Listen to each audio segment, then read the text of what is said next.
Alhamdulillah, wassalatu wassalamu ala rasulillah wa ala alihi wa sahbihi wa mawala. Asyhadu an la ilaha illallah wahdahu la syarika lah wa asyhadu anna Muhammadan abduhu wa rasuluh. Allahumma shalli ala Muhammad wa ala alihi wa sahbihi ajma'in wa ba'd.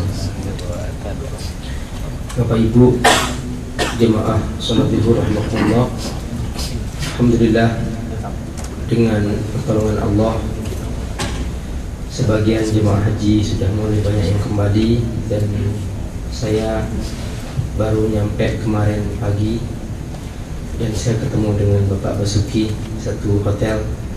Beliau lantai 3, saya lantai 10 di Aziziyah.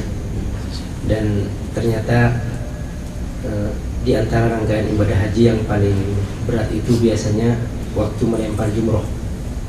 Dan kemarin sudah sangat sistematis. Jadi pemerintah Saudi bekerja keras, membuat 5 lantai tempat melempar jumroh, dan kemudian masing-masing wilayah tempat penginapan atau tenda dikapling dan diarahkan langsung ke lantai tertentu.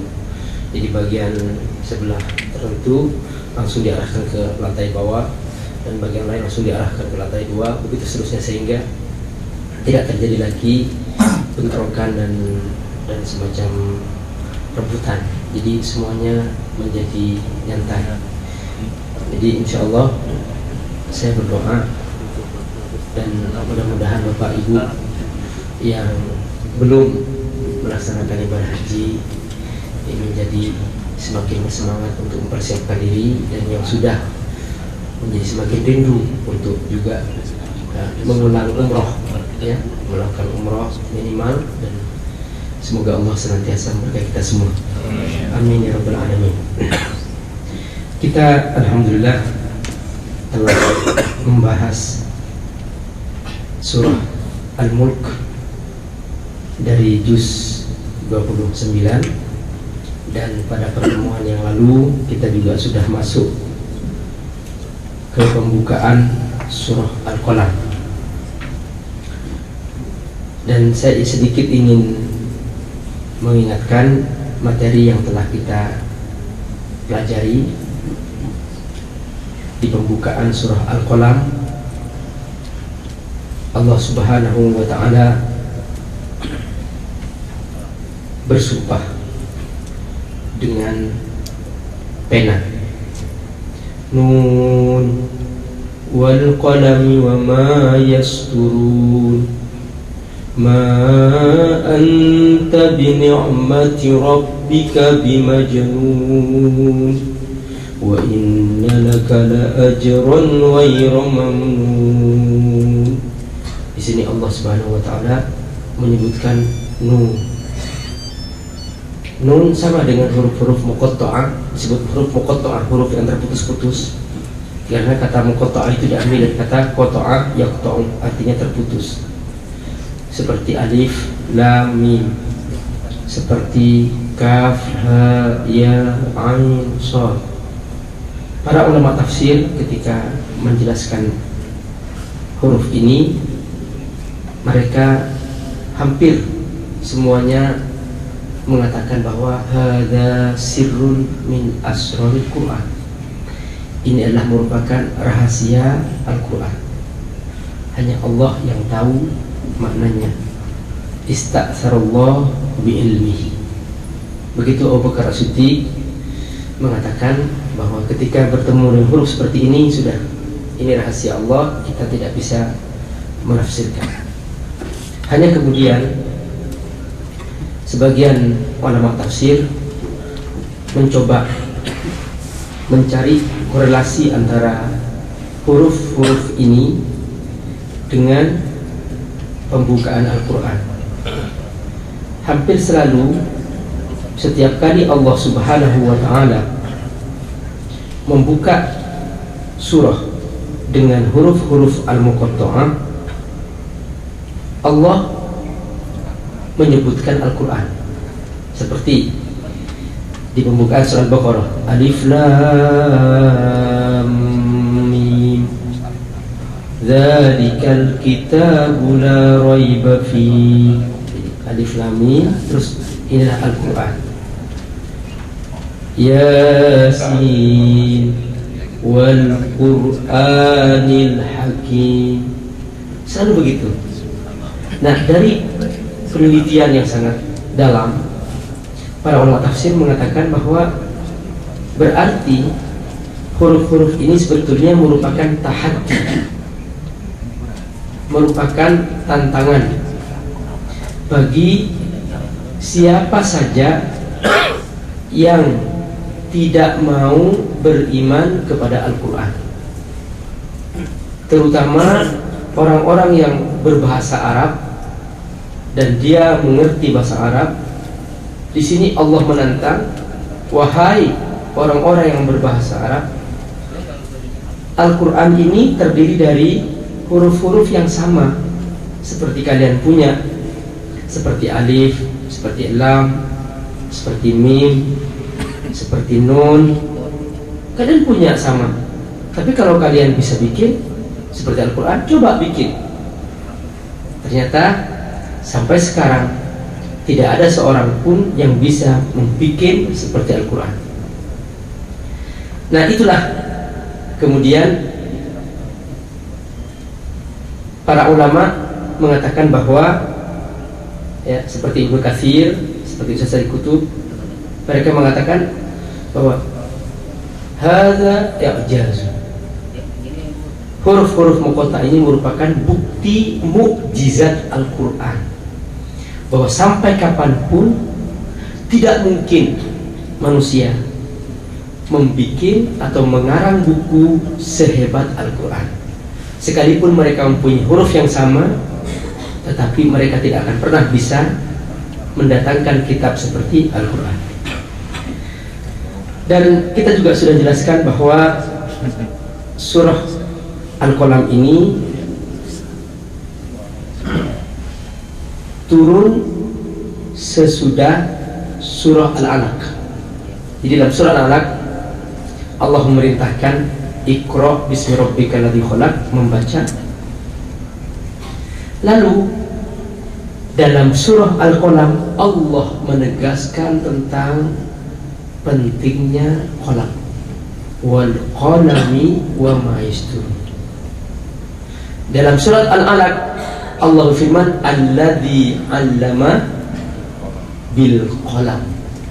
Di sini Allah bersumpah, nun wal qalami wa ma yasturun.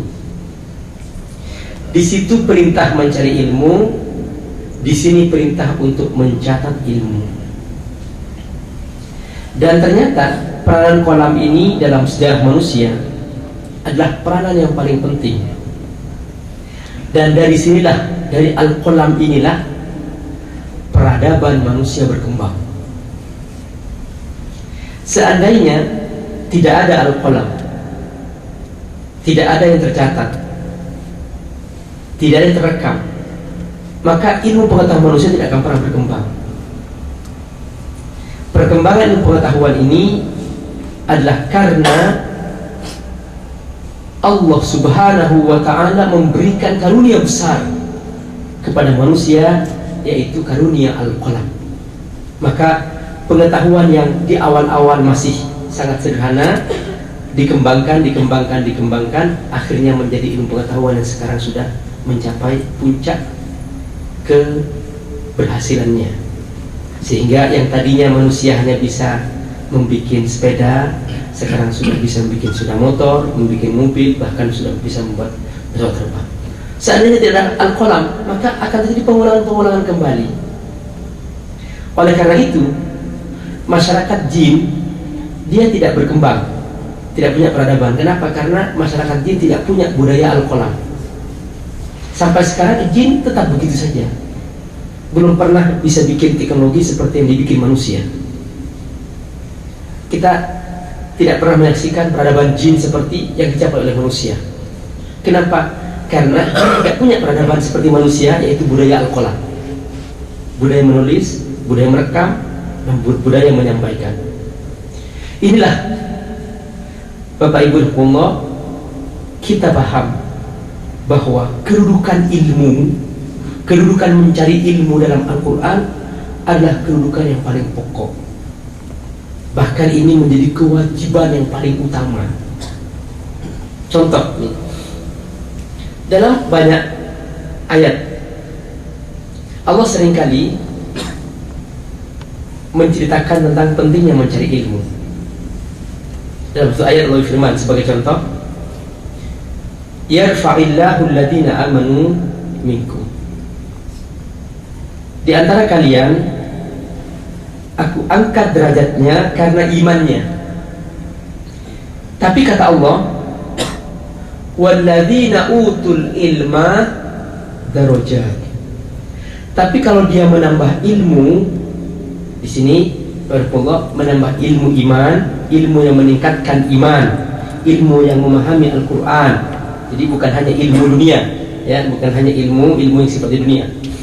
Silahkan menjadi ilmu dunia, tapi jangan dijadikan alasan kemudian tidak mau mengaji, merasa cukup. Tidak. Saya sekali ingin menekankan bahwa setiap kali Allah memerintahkan untuk mencari ilmu, penekanannya sebetulnya adalah mencari ilmu yang meningkatkan iman. Sebab ilmu dunia manusia sudah berlomba-lomba sekalipun tidak didorong. Nah, tapi kalau mencari ilmu iman, ilmu Quran, banyak orang tidak tertarik karena tidak ada hubungannya dengan penghasilan, ya, keuntungan dunia, sehingga banyak orang kurang tertarik kalau ilmu dunia, kalau ilmu iman. Makanya oleh Allah didorong sampai Rasul bersabda, majtama qaumun fi baitin buyutillah, tidaklah berkumpul satu kaum di rumah Allah. Perhatikan, yatluna kitabahu, membaca kitab Allah, wa yatadarasunahu, dan mempelajari kandungannya. Jadi mempelajari kandungannya, baca Quran, hadis. Saya begitu. Illa haffatul malaikat, kecuali malaikat turun semuanya. Dan malaikat ini membacakan istighfar. Apa istighfarnya? Allahumma ighfir lahu, ya Allah ampuni mereka, orang-orang yang hadir di majelis ilmu ini, mempelajari ilmu Al-Quran, mempelajari ilmu hadis. Ampuni mereka ya Allah, ampuni mereka. Allahumma arhamhum, berilah rahmatmu kepada mereka. Jadi ini khusus mereka yang sengaja meluangkan waktu untuk Allah Subhanahu wa ta'ala, mencari ilmu yang Allah turunkan, yaitu ilmu Al-Quran, ilmu hadis. Di sini penekanannya. Makanya semua ulama sepakat bahwa mencari ilmu untuk memahami Al-Quran hukumnya wajib. Hukumnya wajib, bukan pilihan. Dan bahkan jauh sebelum Allah memerintahkan ibadah-ibadah lain, Allah memerintahkan mencari ilmu. Iqra bismi rabbikal ladzi khalaq, sampai Allah menurunkan wal qalami wa ma yasturun, al-qalam. Inilah barakallah pentingnya kita memahami hakikat itu, karena berbeda orang yang punya ilmu dengan tidak. Berbeda sholatnya orang yang tidak punya ilmu dengan orang yang berilmu, tidak sama. Berbeda sholatnya orang yang ikut-ikutan tanpa mengerti dengan orang yang memahami hakikat ilmu itu, tidak akan sama. Kalau diibaratkan dengan HP itu mempunyai dua dimensi. Pertama program, kedua pulsa atau baterai. Nah, yang harus selalu di-charge itu baterai dan pulsa, harus selalu diisi. Program itu menjalankan. Kalau terus dijalankan kemudian tidak diisi pulsanya, lama-lama dia akan terputus. Atau tidak di-charge baterainya, dia terputus. Nah, kita juga demikian. Kalau kita hanya sholat, baca Quran, tapi tidak pernah diisi dengan ilmu, lama-lama kering. Makanya banyak orang sholat tapi juga berbuat maksiat. Sholat korupsi, sholat berzina. Kenapa? Karena tidak dicas dengan ilmu. dicas dengan ilmu, dengan iman. Itu harus diisi. Nah, begitulah kita seimbang juga demikian dalam diri kita atau dalam hidup sehari-hari. Makanya oleh Allah SWT kita diperintahkan, kata Allah, yarfa'illahu alladziina aamanu minkum. Tidak cukup kalau kamu hanya beriman, benar diangkat oleh Allah derajatnya, tapi walladziina utul ilma darajat. Tapi kalau kamu menambah ilmu, maka angkat lagi, jauh lebih tinggi lagi derajatnya daripada orang yang hanya beriman. Nah, itulah Bapak-Bapak, hakikat yang penting mengapa Allah Subhanahu wa taala di awal-awal menurunkan Al-Qur'an mengutamakan pentingnya ilmu. Dari ilmu terbentuk al-fahm, pemahaman. Dari pemahaman yang benar maka terbangun persepsi. Dari persepsi yang benar terbangun action, perbuatan. Ketika ilmunya benar maka amalnya benar. Ketika persepsi salah maka amalnya salah. Ketika amalnya salah maka tidak pahala, bahkan menjadi sesat. Disitulah pentingnya mengapa ilmu ini harus benar. Dan kita harus mengecek keasliannya. Karena cara mentaati Allah ada tuntunannya. Kalau tuntunannya salah, maka dia akan salah mentaati Allah. Contohnya, katakanlah ada orang salah cara berwudu. Dia membasuh tangan hanya sampai di pergelangan, tidak sampai kepada siku. Sementara Allah menuntun ilal marafiq, sampai ke siku. Maka dia tidak akan diterima sholatnya. Kenapa? Karena wudunya salah. Sekalipun dia sudah mengatakan masa Allah nggak menerima, Allah tidak asal-asalan mengajarkan kita. Makanya kita harus benar cara mentaati Allah Subhanahu wa taala. Sama dengan kita bekerja di kantor. Kalau kita datang kantor rajin-rajin tapi yang dikerjakan salah, maka kita juga tidak ada gunanya datang kantor. Kenapa? Karena pekerjaannya salah. Nah, kita harus berilmu dalam kita mengamalkan apa yang kita kerjakan. Ini yang telah kita bahas di pembukaan surah Al-Qalam pada pertemuan yang lewat, dan penekanan yang juga ditekankan oleh Allah SWT di pembukaan surah Al-Qalam bahwa wa inna laka la ajran ghairu mamnun. Sesungguhnya engkau Muhammad dapat pahala tidak terputus. Pahala kamu tidak terputus. Kenapa? Karena berilmu. Maka orang yang berilmu pahalanya tidak terputus. Sebab dia tahu berbuat baik. Dia punya cara berbuat baik. Orang yang tidak punya ilmu, dia setelah sholat dia bengong. Apa yang harus dikerjakan ya?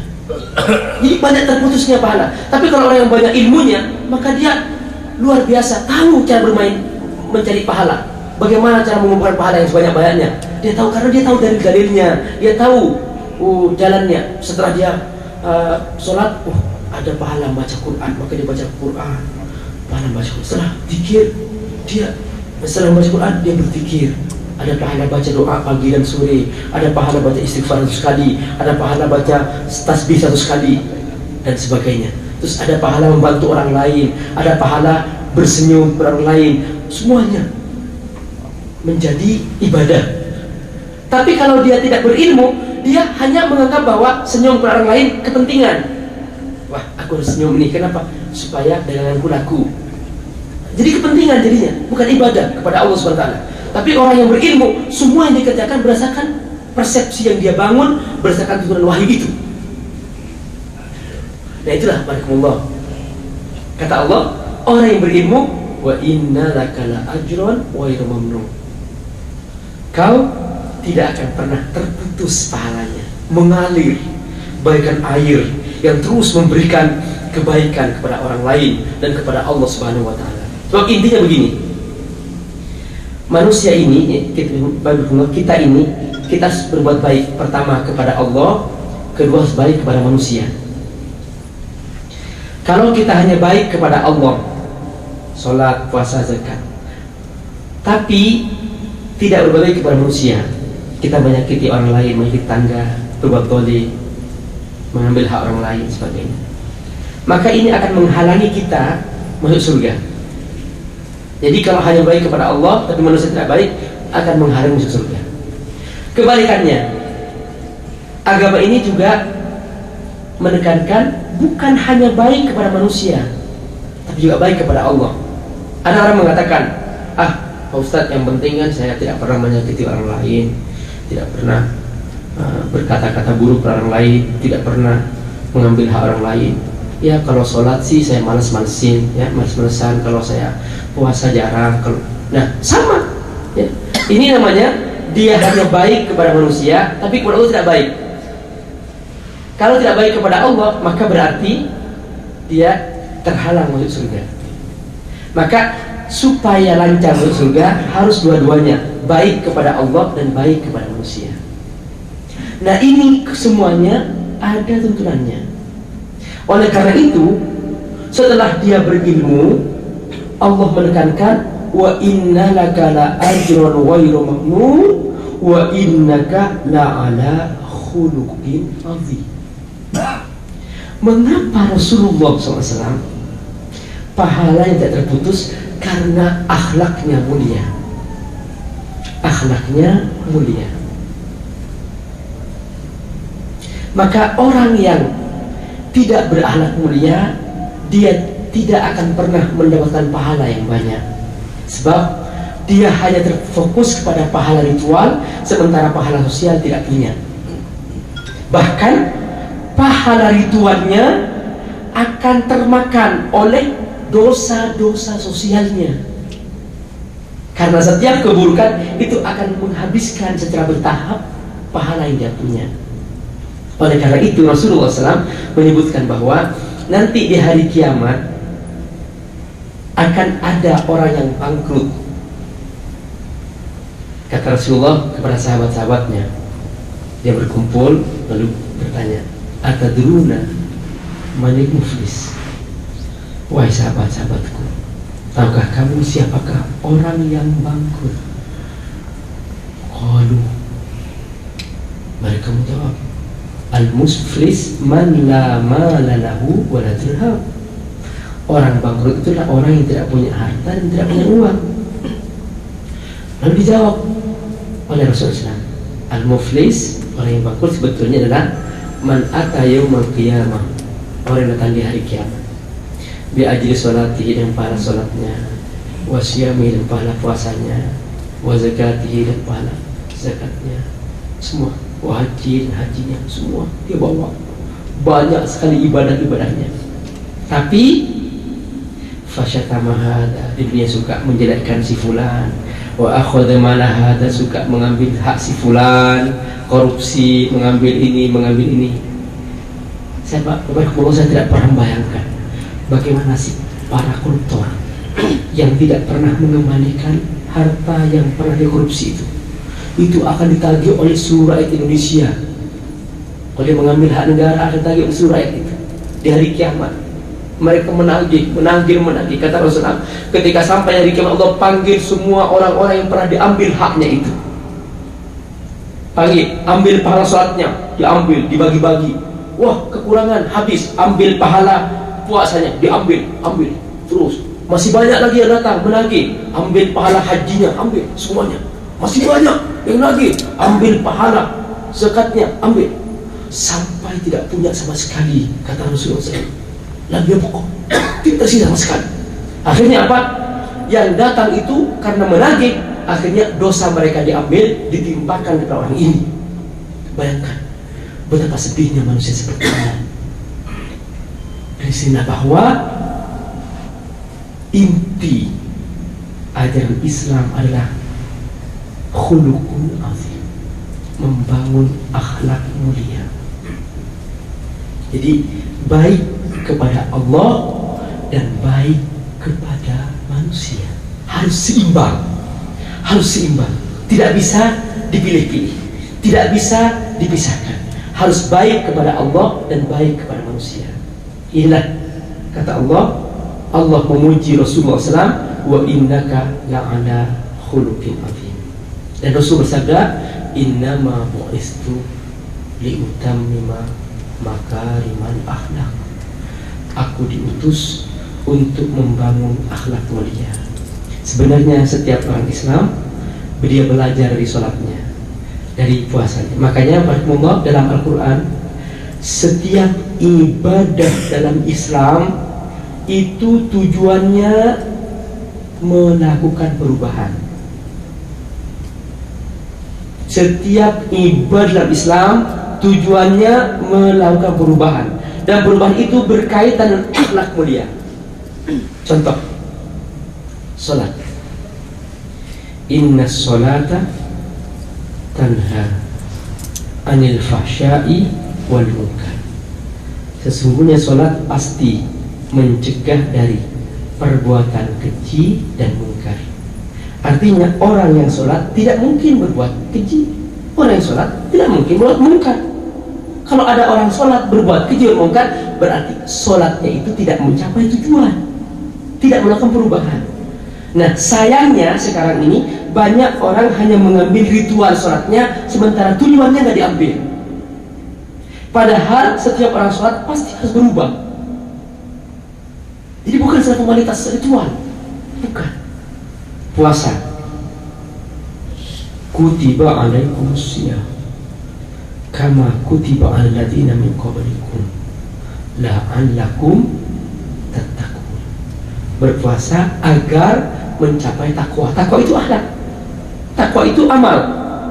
Akhlak sosial. Dia berhati-hati ketika dia berdagang, berbisnis, tidak menipu, tidak berbohong, tidak berdusta, tidak menyakiti orang lain, tidak mengambil hak orang lain. Itu takwa.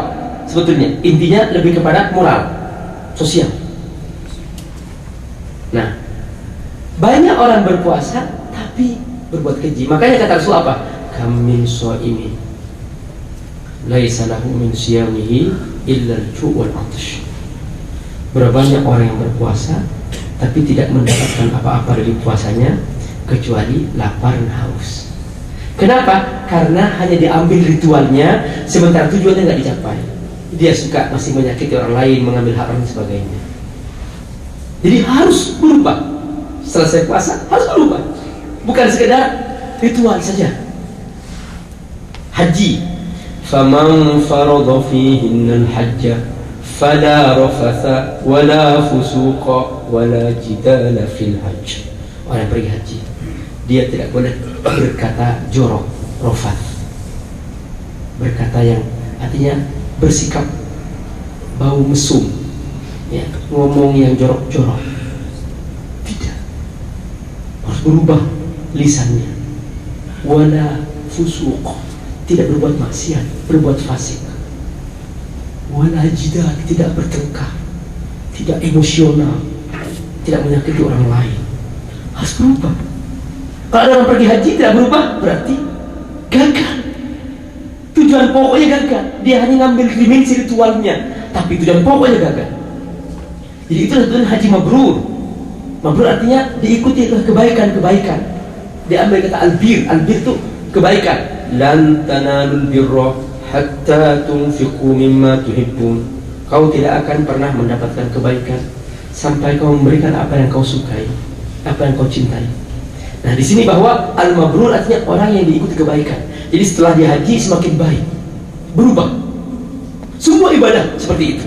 Zakat, khudh min amwalihim shadaqatan tutahhiruhum wa tuzakkihim biha. Ambillah sebagian harta mereka sebagai zakat, sedekah sebagai zakat. Untuk apa? Tutahhiruhum, untuk membersihkan mereka dari penyakit rakus, penyakit monopoli, menguasai harta orang lain, supaya tidak rakus, supaya tidak punya jiwa seperti itu. Nah, Allah SWT tutahhiruhum wa tuzakkihim biha, dan membersihkan hartanya dari hal-hal yang haram, sehingga tidak suka mengambil harta haram lagi. Kalau ada orang bayar zakat, tapi masih mengambil harta haram, berarti gagal tujuan pokok ibadah itu. Nah, itulah barakallah, bahwa ternyata setiap ibadah dalam Islam itu ada hubungannya dengan akhlak mulia.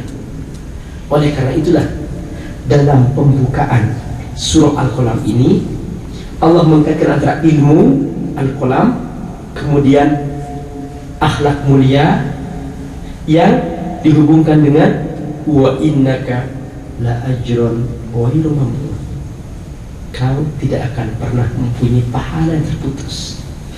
24 jam semua pahala mengalir karena dirut baik pada orang lain. Contohnya, dia mau ke masjid, dia ajak stafnya atau kawannya, ke masjid, kita hadir majelis ilmu. Nah, selesai sholat, dia gerakkan kawannya hadir pengajian. Nah, orang yang mengajak tadi itu dapat pahala seperti orang yang datang, bukan hanya pahala dirinya, pahala karena mengajak orang lain. Lalu kemudian orang yang tadi diajak oleh dia menjadi baik, maka seluruh kebaikan orang ini dia sharing pahalanya juga dapat. Yang mengajak dapat pahala dari orang yang diajak tadi itu. Nah, tiba-tiba orang ini mengajak kawannya juga, dia besoknya mengajak kawannya 5 orang, maka yang 5 orang ini berbuat baik. Orang yang pertama mengajak dapat sharing pahala lagi 24 jam. Dia tidur, dia istirahat, dapat pahala. Tapi kalau hanya sendirian, dia hanya baik sendirian, soleh sendirian, dia sudah dapat apa yang dia kerjakan. Di sini akhlak mulia mempengaruhi yang lain. Oleh karena itu, kalau kita punya kebaikan, jangan disimpan dalam diri kita, jangan dinikmati sendiri, ceritakan kepada orang lain, ajak mereka sharing, supaya mereka juga memberikan sumbangan pahala kepada diri kita sendiri. Kalau saya ingin menyebutkannya, banyak orang-orang yang ikut setan, mereka itu aktif. Jadi seperti iblis itu aktif. Dia itu tidak mau masuk neraka sendirian. Dia selalu mengajak orang lain. Dan pengikut iblis ketika dia ikut, dia mengajak orang lain. Dia bikin panggung, dia bikin tontonan, dia bikin apa, pokoknya tontonan dosa supaya orang datang, supaya orang memanggil. Dia manggil, kerja keras. Sementara banyak orang baik pasif, tidak aktif. Akibatnya sekarang jumlah orang yang ikut Allah sangat sedikit. Orang yang cinta Allah sangat sedikit. Tapi orang yang cinta iblis banyak dan bertambah terus-menerus. Padahal seandainya Allah tampakkan wajah iblis itu, semua orang ketakutan. Iblis itu tidak ganteng. Iblis itu wajahnya tidak ganteng, menakutkan, tapi pengikutnya banyak. Kenapa? Karena aktif. Kedua, iblis tidak pernah berjasa bagi manusia. Belum pernah iblis bikin manusia, belum pernah iblis bikin hujan, belum pernah iblis bikin langit, belum pernah bikin bumi. Tidak pernah berjasa bagi manusia. Tapi pengikutnya semakin banyak. Kenapa? Karena pengikutnya aktif. Iblisnya aktif. Dia mengajak orang lain. Sementara orang-orang yang cinta Allah tidak aktif. Sekarang kalau kita hitung jumlah penduduk bumi 6 miliar, yang baru beriman kepada Allah baru 1,3 miliar. Kalau dihitung lagi yang bersungguh-sungguh patuh kepada Allah di antara 1,3 miliar ini sangat sedikit sekali. Dilihat dari mana? Lihat sholat subuh ketika di rumah masing-masing, di perumahan masing-masing. Gimana kira-kira jumlah orang Islam di sekitarnya dengan jumlah yang hadir ketika sholat subuh? Bandingkan dengan orang-orang yang datang ketika acara konser, ya, konser tarian setengah telanjang, konser. Bandingkan, perhatikan Pak. Jadi sekarang ini kita ini Pak punya tugas, yaitu melanjutkan risalah Nabi. Jadi kita harus menyampaikan, kita harus mengajak, harus aktif. Bukan sekedar kita hanya menjadi seorang muslim, dia sudah selesai. Tidak. Kalau kita ingin mendapatkan pahala banyak, ajak orang lain. Sebagai akhlak mulia, inilah makna wa innaka la'ala khuluqin azim. Allah gabung dengan wa innaka la'ajrun ghairu mamnun. Baru kata Allah, kalau kamu ingin lakukan, kau bangun persepsi ilmu, lalu kemudian kau berakhlak mulia, kau berpatuh kepada Allah SWT, maka fasatu basiru wa yubsiru. Kau akan melihat, kau akan menang, kau akan berdaya, kau akan menyebarkan kebaikan-kebaikan, kau akan melihat dunia ini indah. Ketika di dunia ini tidak ada orang berbuat maksiat, tidak ada keburukan, maka Allah turunkan keberkahan di bumi. Maka Allah tahan bencana, Allah tahan azab, kata Allah. Kenapa? Karena manusia semuanya berbuat yang menyenangkan Allah Subhanahu wa ta'ala. Apa kata Allah? Walau anna ahlal qura, seandainya penduduk sebuah negeri, amanu, mereka jujur beriman kepada Allah, wattaqau, mereka jujur bertakwa kepada Allah. Allah hanya minta dua syarat: jujur beriman, jujur bertakwa, patuh kepada Allah. Allah tidak minta seandainya penduduk sebuah negeri banyak profesornya, banyak dokternya. Enggak, Allah tidak minta itu. Hanya minta dua: ikuti apa kata aku, sami'na wa ata'na, jujur beriman, jujur bertakwa. Kata Allah, la fatahna alaihim, pasti, lamu taukid, lamu taukid, pasti dan pasti, kata Allah, akan aku buka, akan aku turunkan alaihim, atas mereka, barokatin, keberkahan, minas samai, dari langit, wal ardi, dan bumi. Langitnya menurunkan keberkahan, buminya mengeluarkan keberkahan, bukan bencana. Allah senang, Allah bangga. Coba saya ingin tanya kepada Bapak. Bapak punya rumah, tiba-tiba ada tamu. Tamu itu melakukan perbuatan di rumah Bapak yang menyakitkan hati Bapak. Dia tiba-tiba berbuat sesuatu yang Bapak membuat marah. Kira-kira Bapak gimana? Apa yang Bapak perbuat? Ngusir, keluar, ini rumahku, keluar. Nah, saya ingin tanya, yang bikin langit ini siapa Pak? Allah. Yang bikin bumi? Allah. Coba, kira-kira Allah memang nggak marah kalau manusia di muka bumi ini, di bumi Allah, berbuat maksiat kepada Allah? Memang Allah nggak marah? Allah marah. Oh, ini bumi milik Allah, ini langit milik Allah, di bawah langit Allah, di atas bumi Allah, berbuat maksiat kepada Allah, melawan Allah, maka pasti Allah marah. Secara logika, kita saja tidak rela rumah kita dilakukan perbuatan yang kita marah. Apakah Allah tidak marah? Allah diabaikan, Allah direndahkan. Nah, inilah sekarang Pak, tugas kita membuat orang cinta kepada Allah. Masalahnya sekarang Allah menjadi sampingan, Allah menjadi tidak penting dalam hidup manusia. Jadi program Allah itu menjadi program sampingan. Jadi Allah sudah, setelah menciptakan dunia, Allah bikin timing program. Jam sekian harus sholat subuh, jam sekian sholat zuhur, jam sekian sholat asar, jam sekian. Jadi Allah sudah bikin timing. Timing ini sudah tetap, tidak bisa diubah-ubah. Sudah, ini timing Allah yang punya langit dan bumi. Jangan ditunda-tunda, jangan di akhir-akhirkan. Sekarang banyak demi rapat, sholat ditunda, bahkan nggak sempat sholat, demi bisnis sampai. Coba, Allah yang punya langit, yang punya program itu diabaikan. Nah, itulah akibat ketidaktahuan, akibat kurang bertambahnya ilmu, sehingga kemudian dia tidak mendapatkan bagian itu. Kata Allah, kalau kamu berakhlak mulia, berilmu yang luas, fasatub siru wa yubsiru, kau akan melihat sebuah kemenangan, kau akan melihat sebuah keberhasilan. Dari sini kita belajar bahwa Allah, hakikat kemenangan itu tercapai setelah kita bersungguh-sungguh menambah ilmu kepada Allah. Coba kalau kita renungkan masing-masing sekarang, dari sejak kita kecil sampai sekarang, berapa hafalan Quran yang kita tambah? Berapa hafalan Quran yang kita tambah? Yang kita pikirkan selalu, ya, yang sering manusia pikirkan, menambah penghasilan. Menambah hafalan Quran seringkali tidak menjadi program. Kemudian coba renungkan lagi, benarkah kita selalu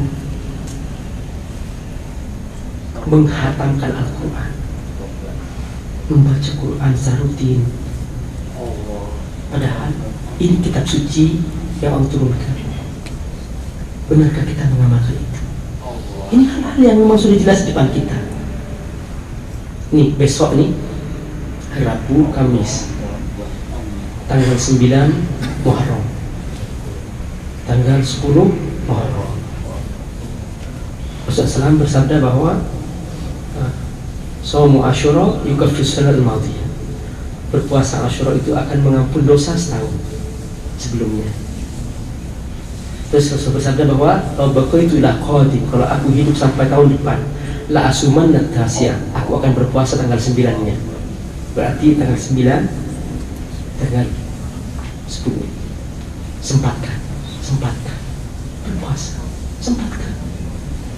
Harus kita give a space of time. Kita harus membagi, berkorban untuk Allah.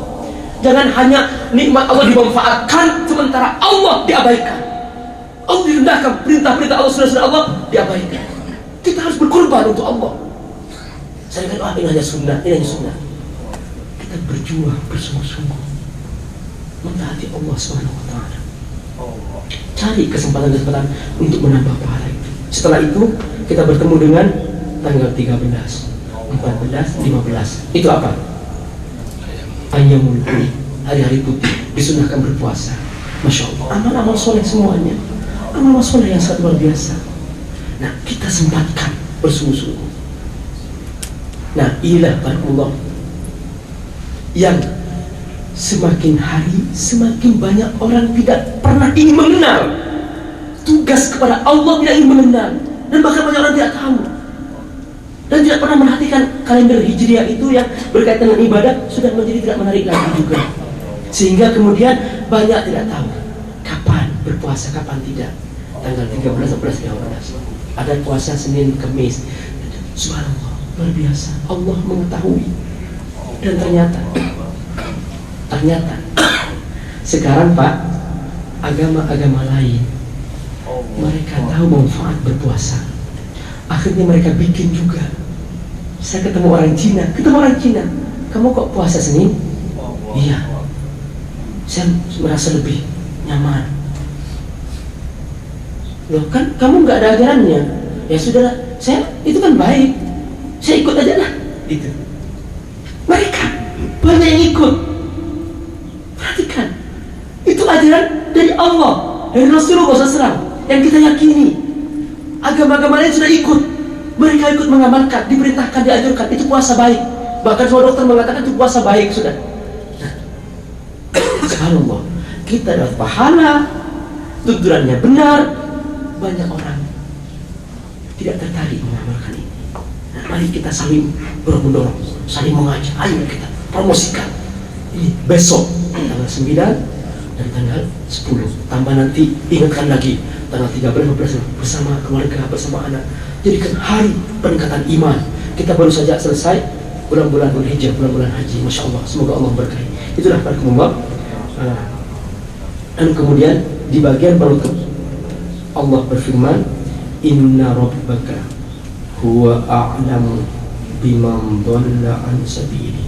Sesungguhnya Allah tahu siapa yang tidak mau ikut Allah. Allah tahu siapa yang sesat. Tidak mungkin bisa bersembunyi dari Allah.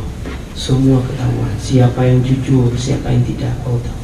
Wa huwa a'lamu bil muhtadin. Allah juga lebih tahu siapa yang mengikuti petunjuk, muhtadin, siapa yang patuh. Jangan takut Allah tidak tahu. Karena banyak orang kalau ibarat baik menunggu orang melihat. Ini namanya penyakit riya. Makanya kita diajarkan supaya selalu belajar bangun di tengah malam, karena ketika itu nggak ada orang tahu, supaya kita sholat di tengah malam. Kalau terbiasa kita sholat malam, akan terlatih diri kita tidak suka berbuat riya. Nah begitu juga berpuasa, kita dilatih supaya biasa ikhlas. Nah kata Allah, kamu jangan takut, aku tidak tahu. Apapun kebaikan yang kamu lakukan, aku tahu. Apapun keburukan yang kamu lakukan, aku tahu. Dan tidak tergantung jumlah. Faman ya'mal mithqala dzarratin khairan yarah. Sebesar atom pun. Dzarrah itu dalam bahasa Arab partikel paling kecil. Kalau ternyata nanti ditemukan ada partikel lebih kecil pada atom, molekul atau apa, Itu namanya darah juga sama. Jadi kata Allah, sekecil apapun Allah melihatnya.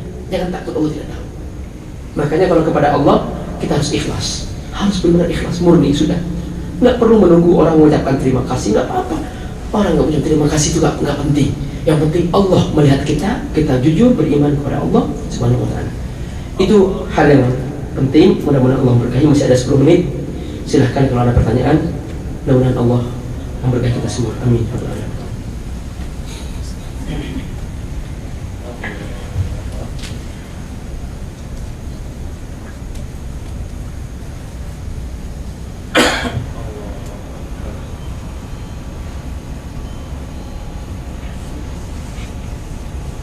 Ada bertanya? Ya.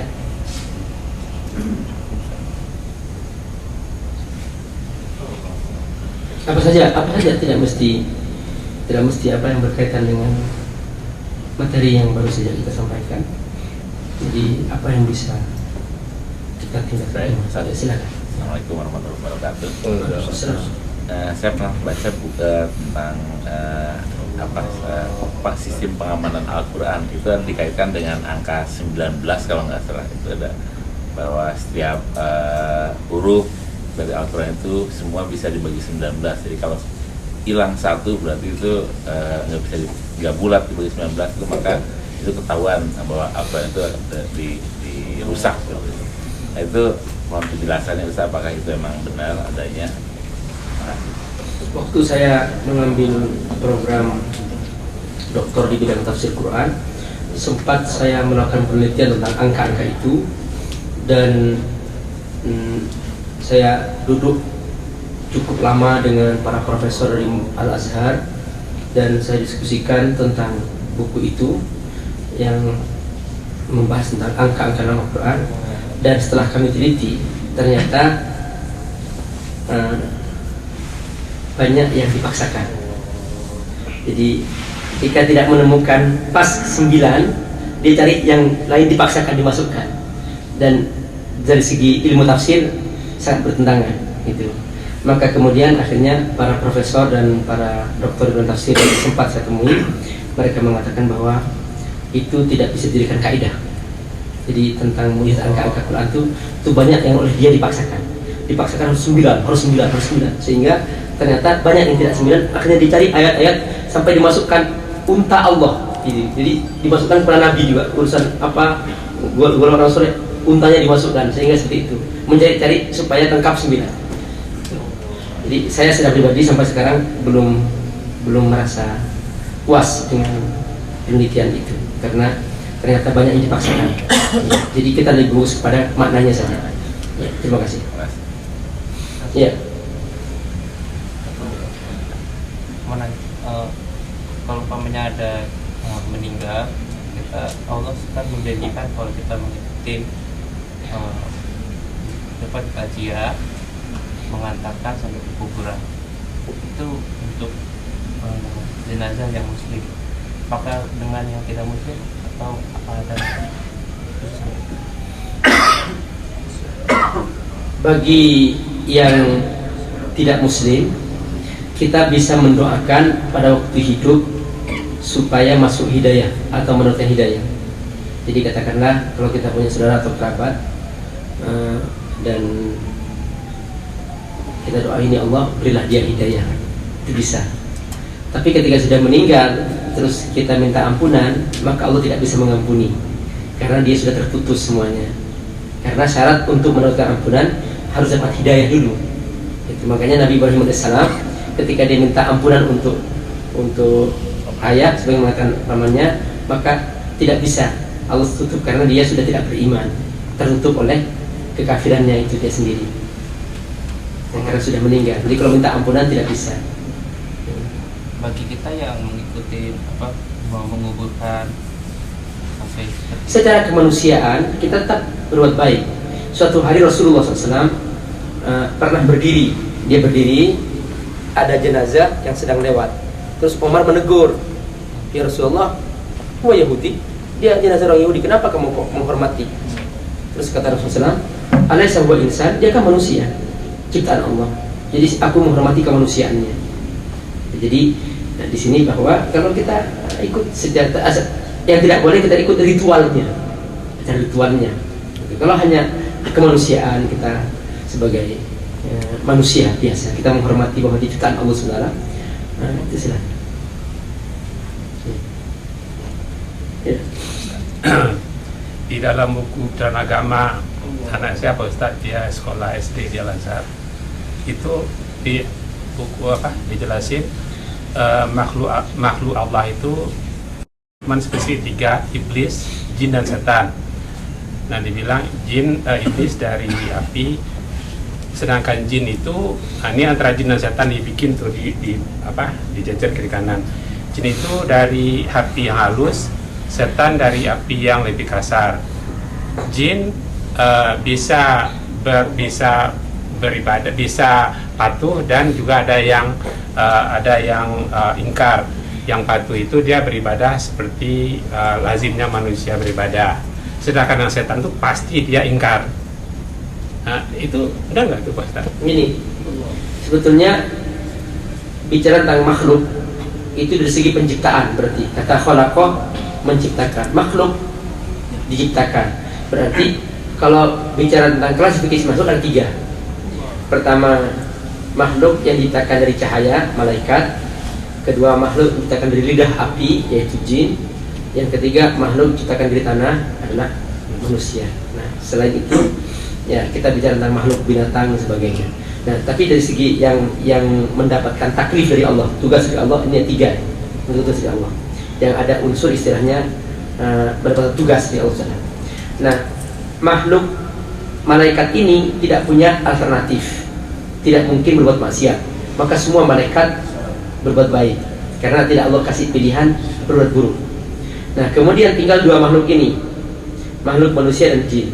Makhluk manusia dan jin ini adalah makhluk yang oleh Allah diberi pilihan, bisa baik, bisa buruk. Nah, kalau dia baik, maka menjadi golongan orang mukmin, soleh, baik jin maupun manusia. Kalau dia buruk, maka menjadi golongan setan. Jadi sebetulnya predikat setan itu adalah syatonah, artinya ya malusu, makhluk yang selalu berbuat buruk. Iblis juga demikian, al-balas, itu namanya perbuatan buruk selalu. Maka itu hanya nama, predikat setan atau iblis. Kalau jin dan manusia ini ada yang berbuat baik, berarti dia orang mukmin, soleh. Tapi kalau dia berbuat buruk, maka dia tergolong setan, kayak gitu. Jadi pembagian seperti itu. Hanya bedanya jin dan manusia ini, kalau manusia makhluk kasar, ya manusia makhluk kasar. Kalau jin makhluk bisa berubah-ubah bentuknya, dia bisa menghilang, bisa tidak kelihatan, bisa menjelma dan sebagainya. Itu jin. Kalau manusia makhluk kasar, manusia oleh Allah tidak bisa diberi kemampuan luar biasa. Tidak bisa dia menembus tembok, teng langsung bisa menghilang, nggak bisa dia, karena kasar, bentuknya terbuat dari tanah. Gitu. Kalau dia bisa menghilang, bisa kasar, dia kerjasama dengan jin biasanya. Itu ditutupin oleh jin, bisa terbang. Dia itu secara fisik nggak bisa terbang. Kalau bisa terbang berarti dia ada kerjasama dengan kolaborasi dengan jin. Gitu. Dia jin mengangkat dia ke atas karena jin tidak bisa kelihatan. Itu dia bisa meropong jarak jauh, bisa berbuat itu kerjasama dengan jin. Gitu. Kecuali manusia yang diberi mukjizat oleh Allah, para nabi, Allah kasih kelebihan, itu mukjizat, lain lagi. Itu. Atau diberi karomah oleh Allah, para wali yang memang dia orang yang alim dan patuh Allah, Allah kasih karomah, itu lain lagi, itu namanya karomah. Itu dia kelebihannya. Kalau manusia biasa dia tidak bisa extraordinary, tidak bisa luar biasa kecuali kerjasama dengan jin. Ya, silakan. Untuk Ini terakhir ya, satu. Ya. Ibunda Rasulullah, Halimah sama bapaknya itu di mata Allah itu bagaimana nanti posisinya? Sebenarnya beliau kan belum Islam nanti, bagaimana? Nah, sebagian riwayat mengatakan bahwa itu di tangan Allah Subhanahu, diserahkan kepada Allah Subhanahu, dan hanya Allah yang tahu. Tapi mengatakan bahwa dia tergolong tidak beriman. Itu. Ya sudah, Rasulullah hanya bisa berdoa dan mohon ampun kepada Allah Subhanahu untuk dirinya dan hanya mohon keringanan. Kan belum sampai risalah Rasulullah pada zaman beliau itu. Iya. Tapi sudah ada risalah sebelumnya, risalah tauhid sebelumnya. Nabi sebelumnya Ibrahim. Kan ada seperti Waraqah bin Naufal, dia sempat beriman kepada tauhid ada. Tapi dalam Al-Quran dikatakan kalau memang ternyata dia termasuk orang yang tidak kenal risalah karena tidak pernah dengar, tidak pernah apa, Allah firman, wa ma kunna mu'adzibina hatta nab'atsa rasula. Aku tidak akan pernah mengadab suatu kaum sampai dia sampai kepadanya risalah. Jadi Allah tidak akan mengadab orang yang memang tidak kenal risalah karena tidak pernah mendengar, tidak pernah dapat informasi tentang risalah. Jadi ada ayatnya dalam Al-Quran Allah sebutkan. Ustaz, terakhir dong Ustaz, pemahaman terhadap masalah toleransi beragama Ustaz berkenaan dengan menjelang Natal ya. Itu gimana Ustaz? Ini dalam surat Al-Ma'un, dalam surat Al-Kafirun Allah menyebutkan la a'budu ma ta'budun wa la antum a'buduna ma a'bud. Kita tidak boleh menyembah Tuhan mereka dan tidak boleh juga mereka menyembah Tuhan kita selama kafir. Yang kedua, wala antum a'buduna ma a'budu la ana a'budu ma a'budtu. Tidak boleh kita ikut ritual mereka, juga tidak boleh mereka ikut ritual kita selama mereka kafir. Jadi dua, menyembah Tuhan ikut ada ritual. Kalau ada ritualnya, kita tidak dibolehkan ikut ritual keagamaannya. Nah, kemudian bagaimana kalau mereka mengucapkan salam, mengucapkan apa gitu. Nah, suatu hari Ibnu Abbas dia pernah disebutkan oleh orang Yahudi, Assalamualaikum. Dia pengen jawabannya, Waalaikumsalam, pengen itunya. Tapi Ibnu Abbas tidak menjawab Waalaikumsalam karena Ibnu Abbas tahu bahwa dia tidak selamat. Kata Ibnu Abbas, rahmatullahi alaika, rahmat Allah hanya untukmu. Nah, sahabat negur, Ibnu Abbas dia kan tidak beriman. Kenapa kau doain rahmat Allah? Kata Ibnu Abbas, alaisu fi rahmatillah, bukankah mereka hidup dengan rahmat Allah? Mereka hidup makan itu karena rahmat Allah. Mereka bisa berjalan karena rahmat Allah, ya sudah rahmat Allah. Nah, itu cara menjawabnya seperti itu. Jadi ada bahasa-bahasa yang kita gunakan dalam kita mengucapkan itu. Ya, tidak mengandung doa dalam arti bahwa katakanlah apa ya, may Allah guide you gitu kan, atau kita doakan Merry semoga, Christmas. Merry Christmas. itu apa isinya, saya kandungannya apa itu? Bukan Hari yang doa. baik nanti. Oh gitu ya. Ustaz. Ya, saya kira itu, semoga Allah memberkahi. Subhanakallahumma, mohon semuanya baca. Kata Rasulullah, orang yang hadir majlis ilmu membaca doa kafatul majlis, Allah akan mengampuni dosa-dosanya.